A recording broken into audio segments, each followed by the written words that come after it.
There's a Germany game this year. Seahawks, Buccaneers. There are 5 international games in all. 1 in Mexico, 3 in London, 1 in Germany. Somebody asked me yesterday or the day before about the whole international experiment and has the novelty worn off. It's like, it's not for us. It's not for us. It's for them. It's to spread the virus that is pro football. It's to get more people. Right. It's the same 272 regular season games plus postseason games. You're not increasing your inventory. If you can get more people interested in other countries by taking the product there, they consume the same content we do. Billion-dollar business becomes a trillion-dollar business eventually. Look, here's the one thing I've found out about the overseas games that I think people need to understand about them. I think people should love these games and should want to see more of these games, particularly now. You noticed, with the exception of the Jacksonville Jaguars. Can we put that graphic up one more time? With the exception of the Jacksonville Jaguars, who are going to be the home team at Wembley Stadium. If you look at all of the home teams, New Orleans NFC, Green Bay NFC, Tampa Bay NFC, Arizona NFC, all of those teams, NFC home teams. And what's great about, and I'm not a fan of the 17-game schedule, but for teams now, the Green Bay Packers can say to their fans, hey, we've got 8 home games this year, just like every other year. 8 regular season home games. And so you now will farm out 1 game and still have 8 home games. The Tampa Bay Buccaneers can say to their fans, hey, we didn't give away Cincinnati at home. We didn't give away Kansas City at home. We still have those games. You're going to see Burrow. You're going to see Mahomes. But we are going to farm out 1 game of our schedule and still have 8 home games. Next year, you know what you'll see? The same schedule and 4 AFC teams being the home games. And look, the reason that Jacksonville doesn't apply here, Mike, as you know, is that Jacksonville's got a side deal. Jacksonville made an independent deal with Wembley Stadium to play at least 1 game there every year. So to me, I think when you look at these games, the NFL can say, hey, everybody wins. The one other thing that I really like about most of these international games, I like the 9:30 a.m. Eastern time game. What possibly is wrong with an early game on the East Coast? Ask a Seahawks fan. Look, Ask a Seahawks fan. I doubt Seahawks fans are very upset. Are going to be happy with a 6:30 a.m. game. But look, they'll have fun with it. Who knows?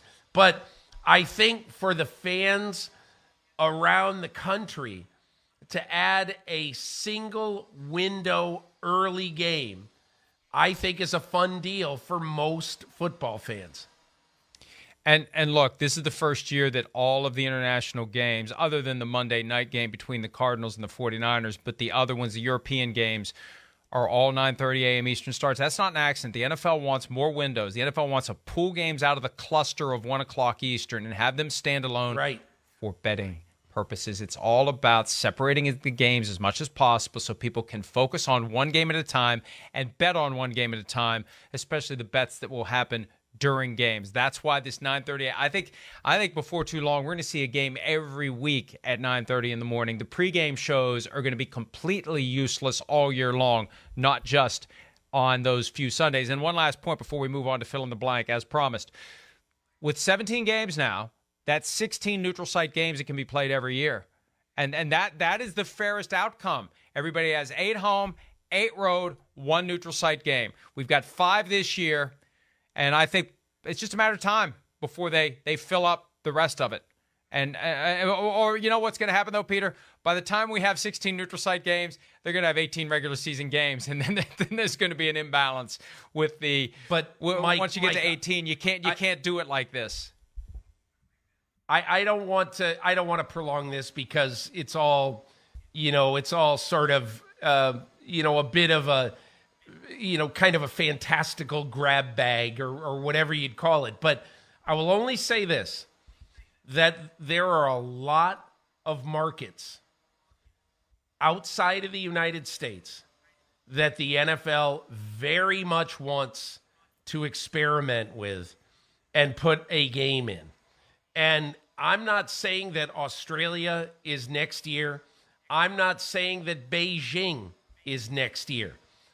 I'm not even saying that Dublin is next year. But I can tell you that there are those in the league office that look at the Pittsburgh Steelers and the Rooney family and say, we'd love to put a Steelers game in Croke Park, Dublin, and see 88,000 people go to that game. And so all I'm saying is that you make the point about the 16 games of inventory, you're absolutely unequivocally correct, because the NFL looks at those games as an absolute 16 little pots of gold. And one last thing, you know how all these NFL teams now are looking at foreign home markets? There's 4 teams in Germany right now that are doing marketing deals throughout Germany. Germany is an incredibly lucrative NFL market.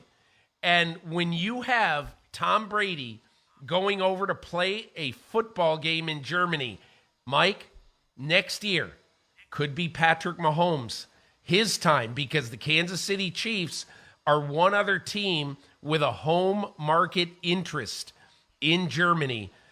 I'm just saying that not only for the teams themselves, but for every team in the NFL, this is going to be a hugely lucrative part of their long-term best interests. I got a great marketing idea, and then I promise we're getting to fill in the blank. Tom Brady, to take it back to the beginning of the show, Tuck rule. Marketing for Germany. He can do a whole Sergeant Schultz Tuck rule. I see nothing. I know nothing. I hear nothing. Hi, I'm Mike Tirico, and thanks for watching. Make sure to hit subscribe for the latest news and highlights from NBC Sports.